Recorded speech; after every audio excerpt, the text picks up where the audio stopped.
यहाँ के पहाड़ और वादियां देखकर दिल खुश हो जाता है। हर तरफ कुदरत का रंग बिखरा हुआ है। वजीरिस्तान की खूबसूरती सिर्फ कुदरत में नहीं बल्कि यहाँ के लोगों की मोहब्बत और मेहमान नवाजी में भी है।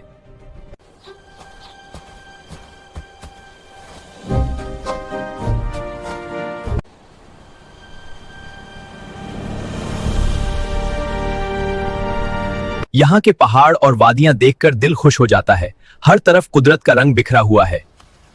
वजीरिस्तान की खूबसूरती सिर्फ कुदरत में नहीं बल्कि यहाँ के लोगों की मोहब्बत और मेहमान नवाजी में भी है।